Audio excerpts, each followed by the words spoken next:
südamesse ja me tervitame teid siis meie Paide Ordu linnuses kohas, mida siis on hakatud rajama juba 1265. aastal, ehk siis perioodil, kui meie maa oli vallutatud ristiusu toojate poolt ja siinset paikkonda taheti siis kuidagimoodi kindlustada uue võimu poolt.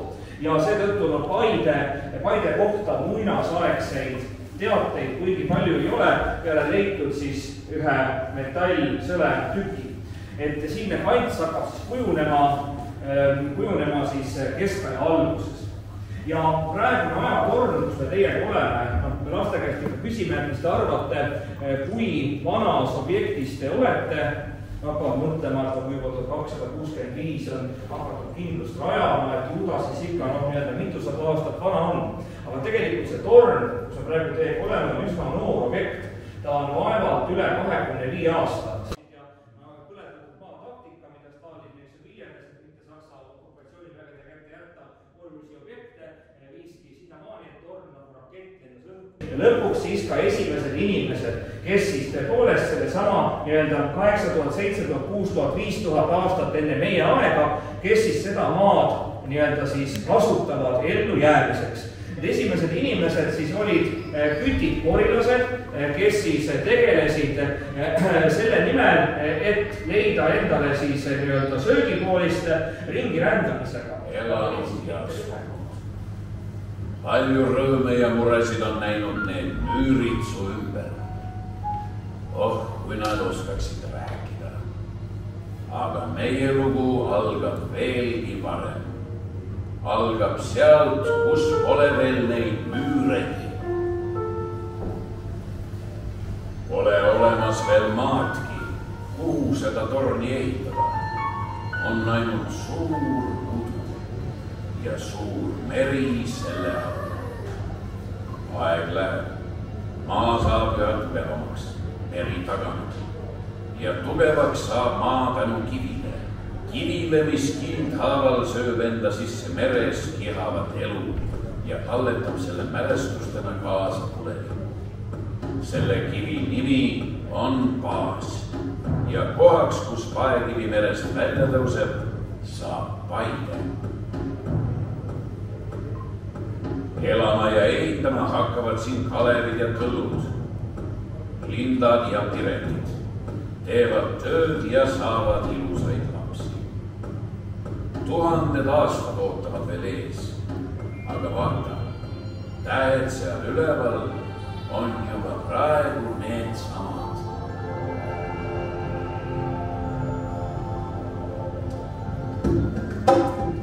Kuula, sõber, see on tulehääl. See on tuleaeg. Alles koos tulega võib inimkond lubada endale seda, et liigub ja laieneb sinna, kuhu ta muidu ei kuulu.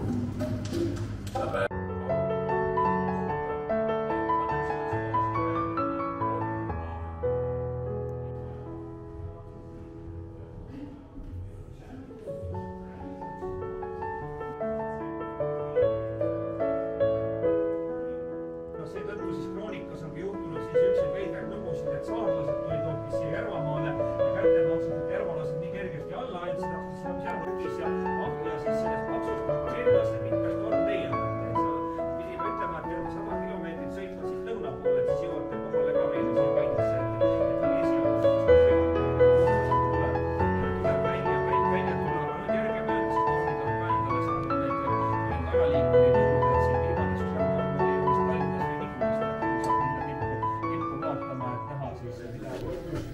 oli saanud Saksa ordu Liivimaa haru ja see tagas maale kindla. Samal ajal lähenes läänest kulgulema Materlos ja kasinuse kaotanud kohalikud vasallid võtsid selle üle. Aga idasuunas lõunas oma kindlusega laiendama. Ei, jutt on siis sama tekst. nii, meil oli siin ennem sattus keegi siit poolt sisse, et pandi 2 positsiooni käima, et siin üks ekraan rääkis siis ristiusu toomisest siia, siis see piiskop Albert siin meie maal tegi ja teist me vaatame teiega koos uuesti, see on siis Jüri ülestõusu lugu. Eestimaal ei läinud nii nagu loodeti, esialgu küll nii-öelda väga edukas oli 1210 Ümera all peetud lahing, kus siis suudeti ordurüütlit siis tagasi lüüa ja sõlmiti kogunisti vaherahu, Turaida vaherahuks seda nimetati, aga eestlasi ainuke, kus said koondada, et tõid üle maa kokku, kes siis oma maad kaitsevad, aga samas jällegi, kui vaenlane sul ei olnud ukse taga, ega sa väga ei pingutanud, aga ordu siis kutsus appi ka erinevaid teisi piirkondi, et tulid taanlased, tulid rootslased. 70. aastal siis peeti Madisepäeva lahing, mis oli selles mõttes märkimisväärne, millest ka koolis õpikutes palju selle kasutas ära ja rajas täpselt siis siia nii-öelda, aga Paide kindlus siis selle jaoks valiti sobilik koht siis täpselt siin piiri ääres, kus oli jõgi olemas, kus oli teede ristumise paik olemas ja kus oli ka vähe kõrgem koht nii-öelda pinnavormi näol ja see oli üks kõrgem oos, kuhu rajati siis selline kast, mida nimetati siis kastell, tüüri ladina ja alamsaksa keeles, eesti keelest ei olnud üldse juttugi ja nemad pidid ainult palvetama, nemad olid siis kas kirikutes, kloostrites, mujal pühakodades ja ainult palvetama selle eest, et kõik saaksid siis nii-öelda õndsaks. Ja muide, tolleaegne katolik kirik ka Eestis nii-öelda ei olnud nii reglementeeritud, kui seda oli Rootsi ajal tulnud luteri kirik, et kus kõik pidi käima pühapäeval kirikus ja õppima lugema ja laulma, vaid kui ka maa oleks kaitstud ja nemad saavad võtta omale siis nii-öelda abilisi 1991. aastal. Need on siis Riia linna poolt antud, Riia omakorda Lübecki õigus siis jagas Laide ajaloo ja ka Eesti ajaloo üheks siis selliseks kesksemaks ja ka tänapäeval üheks selliseks problemaatilisemaks ajaloosündmuseks on kujunenud Jüri ülestõus, mis puhkes siis 1343. aastal. Lõpuks lausa Rooma paavski oma legaadid siia lähetas, et segadus ära klaarida. Ja tema käsu peale Taani ja Saksaga ära leppisid, nii et Taani kuningas kogu Järvamaa lõpuks Saksa ordule kinkis. Tingimusel, et ordu siia ühtegi kindlust ei ehita. Suur püha kättemaks hakkaski pihta. Ülestõusmine haaras kaasa kogu Põhja-Eesti, Harju ja Läänemaa. Kõik ohvrid olid eestlaste ees võrdsed. Mehed, naised, mungad ja maahärrad löödi ühtviisi maa, kui nad vaenlased olid või vaenlast teenisid. Maatasa tehti Padise klooster ja palju kirikuid ning 10 000 mehega võideti rüütleid Tallinna all. Selle jutu peale hakkasid vaprad eestlased vastu vaidlema. Seepärast lõi Voogdi sõjavägi enda sõnul enesekaitseks kõik 4 kuningat koos sulastega maha. Nende loegi sai rängalt haavata ja lendas tühjalt tagasi. Pärast seda lõppes eestlaste sõjavõit.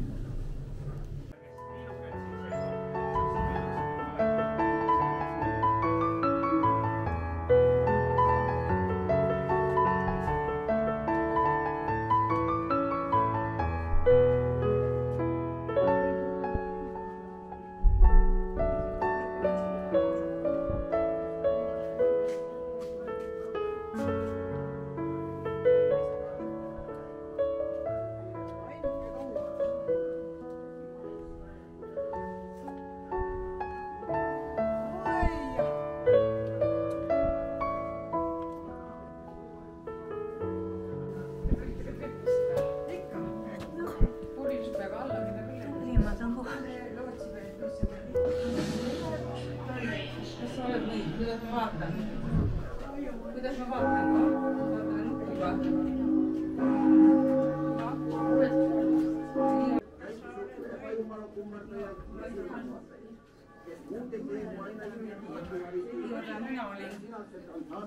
Pornograafiline pilt.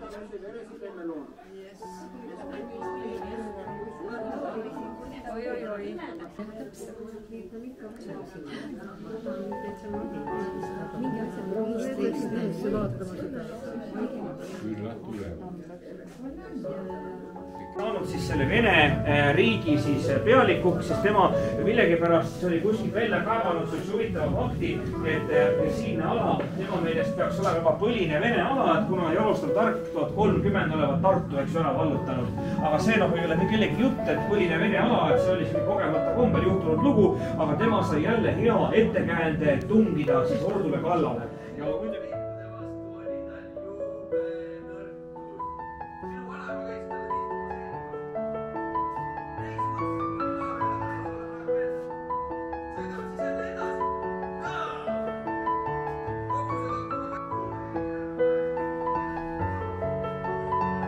niivõrd oluliselt ja palju maailma erinevate teemade siis küsimuste üle kaasa rääkinud, kui seda siis keisri õukonnas. Ja seaduse üles ongi pandud mõned tuntud suguvõsad, siin Norringud näiteks, neile kuulub see sama Norra mõis kuulus, selle järgi on see Norramaal nime saanud. Grünewaldidele kuulus Koigi mõis, et kes need Tartu poolt tulevad, et teate, seal on täpselt, kus on peaaegu 100 kilomeetrit Tartusse, 100 kilomeetrit.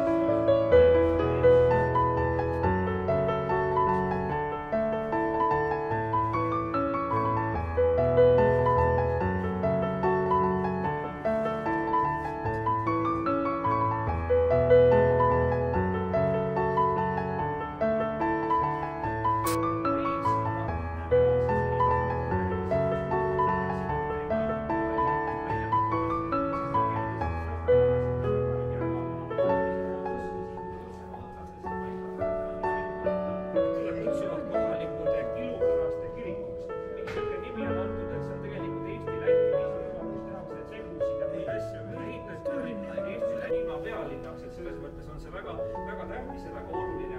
Ja Paide nimi iseenesest on väga oht, et siis sõideti siia Paidesse kokku, et see on päris hästi ka säilid selle, me teeme sinna ka ringkäike huvilistega, et see on selline huvitav koht.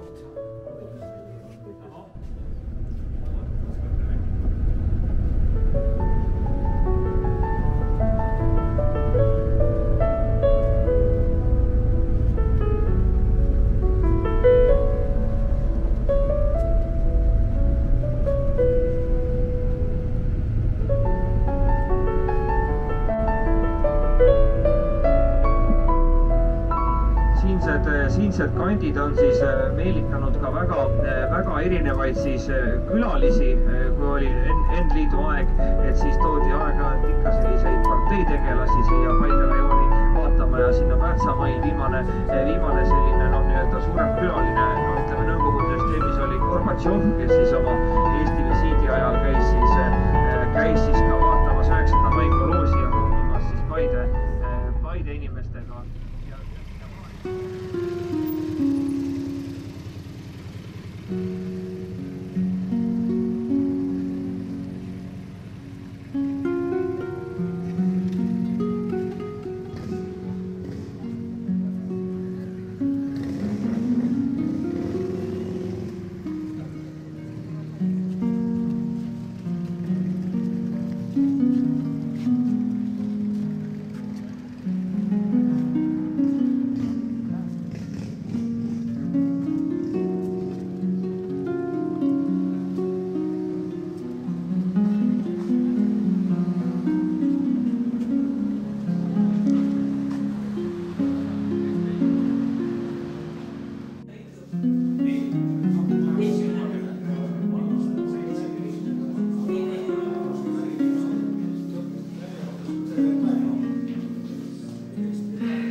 restaureerimistöö, et see võis ongi olnud, ütleme, 100 aastat on tal selle remondi võlga, siis 100 aastat tagasi, kui ta võõrandati mõistike käest, aga pärast seda pole keegi eriti midagi kasutatud nõuväärist jätnud. Ja et me seda remondivõlga siin teeme nüüd tagasi ja mõis kuulub eraisikutele, vahel eraisikuga ja selle mõisa nii-öelda siis töös hoidmiseks on moodustatud nii NTÜ, kes korraldab sündmuseid ja on selles osas aktiivne, kui ka osaühing Kirna mõis. Ravimine jääb ainult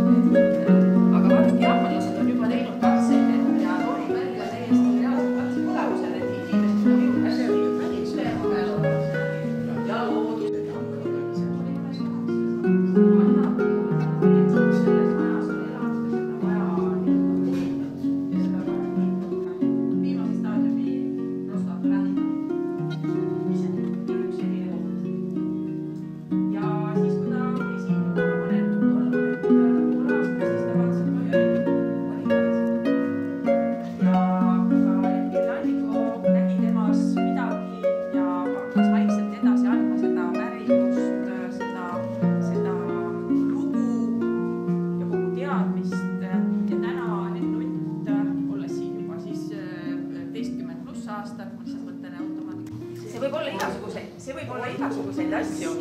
Kui see on platseebo, aga ta mõjub, las ta siis mõjub. Väike tüdruk Victoria, kes sündis kõrvaljuhmades kõige. Näitas aga, et palju peal jälle see aparaat enam applikud ei.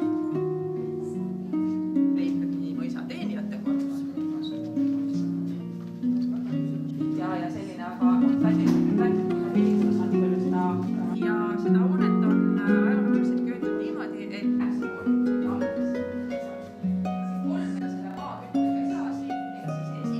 näeks siit kuni täitsa lõppu välja, kaugusse lõpmatusse välja. Ja nüüd kusagil 15-20. juuli paiku on see periood, kui päike, õhtupäike loom. Teada on, et see vana tema sai selle klaveri. Ta ei tea kus, aga meil on fotod, kus ja millega isegi antakse kontserte.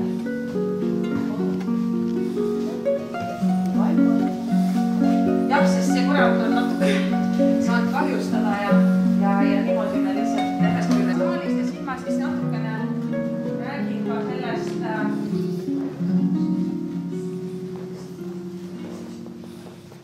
mõisa peahooned olid ju ikkagi ühe perekonna elamud ju omal ajal.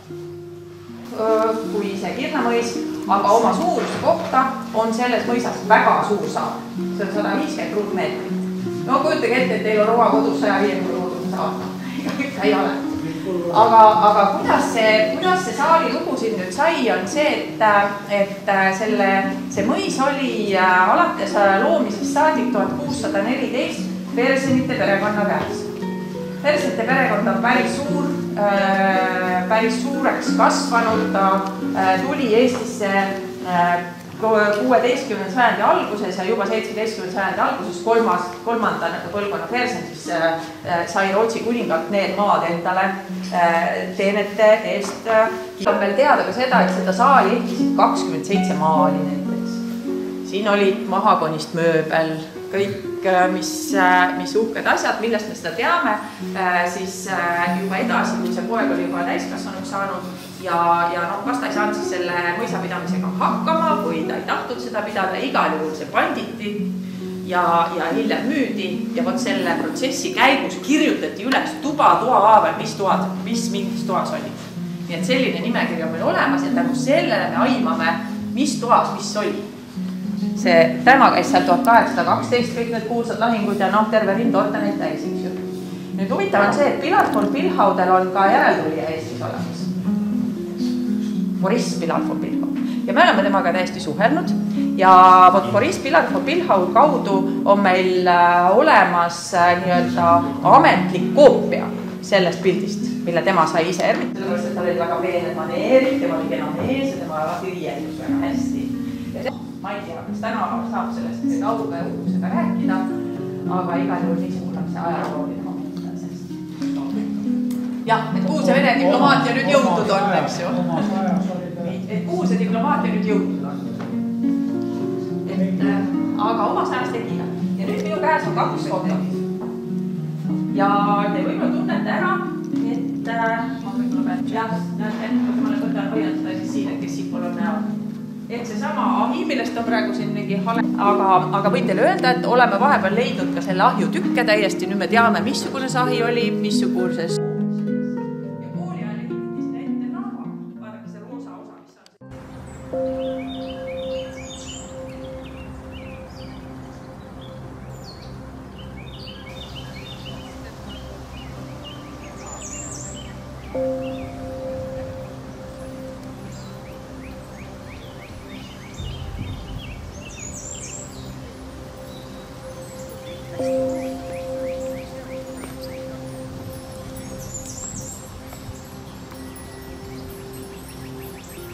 Pelkäset.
Siin sa näed, kuidas mu vererõhk tõuseb, kuna kõik daamid tahavad oma südamse vererõhku arstida ja pressivad nüüd kahest küljest. Võib-olla nad tahavad oma südant puistada sulle. Ei, me tahame abu peal oma südant ja vererõhku ravida. Enn tahab filmida seda. Ja mis see peab olema? Näe, oota, sul on varjud pealt, ta ei saa. Alt ma ei võta, ega ma kokku.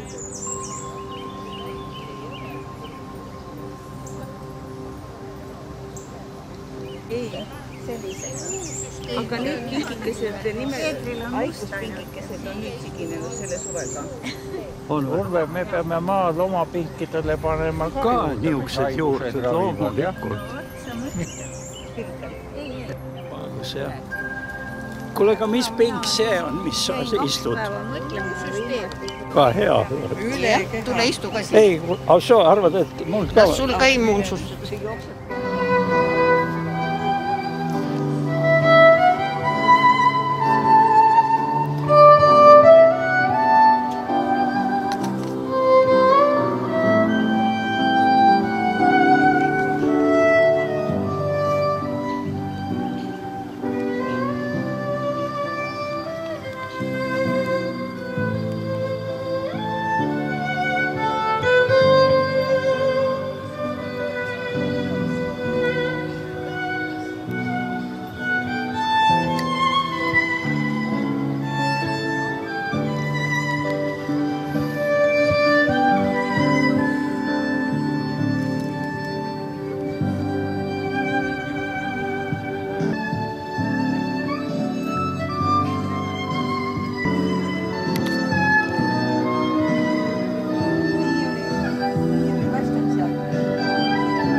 See kõiki kenata.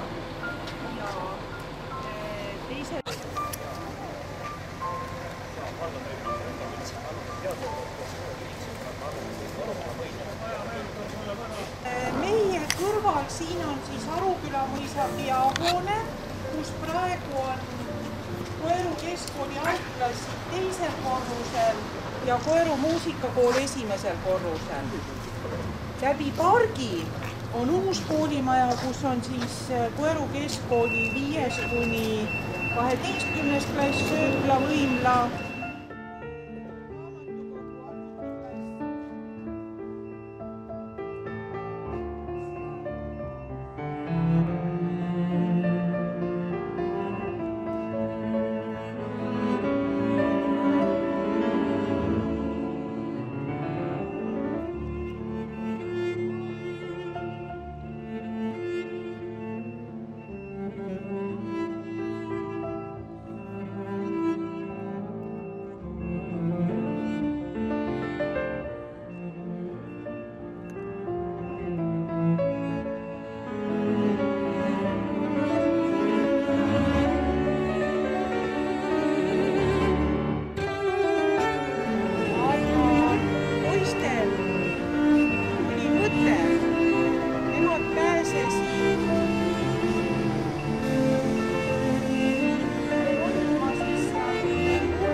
on ja peaaegu paistavad tiigid. Legend räägib, et kunagi oli Koerus kuring mõisahärra, kes tahtis, et tal oleks tihtides väga puhas vesi. Ta sundis talunaisi ja teenijatüdrukuid põllega muda tiigist välja kandma ja vedama seda üle Munaküli tee teisele poole kokku Mullamäeks. See oli füüsiliselt väga raske töö, Ervita nõid läks mööda, tal hakkas naistest kahju ja ta pani härrale peale needuse. Kui sina seda puhast vett nii väga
Järvamaal on siis üsna omapärased meie siis keskaegsed löögiga siis kirikut ja koerukondadest üks selline toredamaid näiteid, nagu me Kussis ka ennem rääkisime, et sarnaselt siis Saaremaale ja siia varasemaks näiteks, aga sellisena kuju, nagu me väljastpoolt armastame sellele kirikule armastada ja öelda, kirikuhoone on siis saanud alles siis likud siis täitsid ka sellist kindluse funktsioon.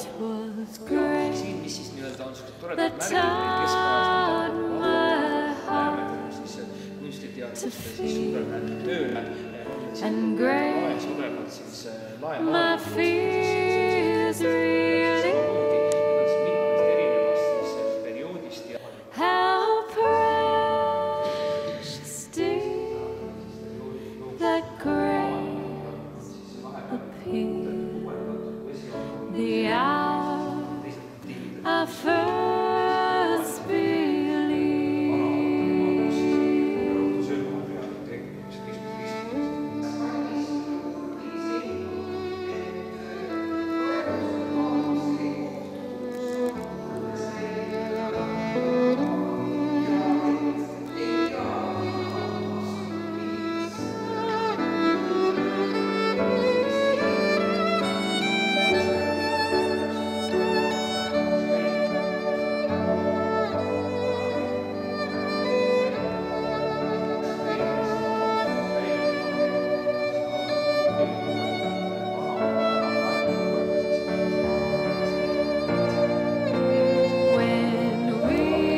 Kandus oli maaparanduse tegemine, et kandus oli püsi hoiaks. Nii ma saan aidata võtta keskelt maava.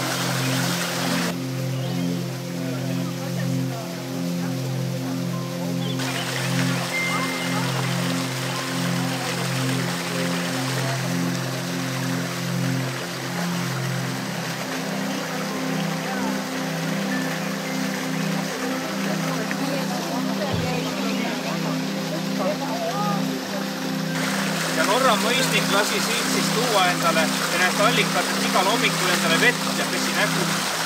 Mitte jooksnud.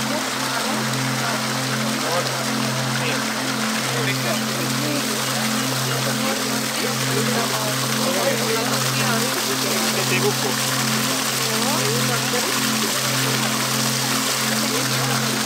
Liialt kõrge ka välja. Ma aidata võttama, et kes tahab vett võtta.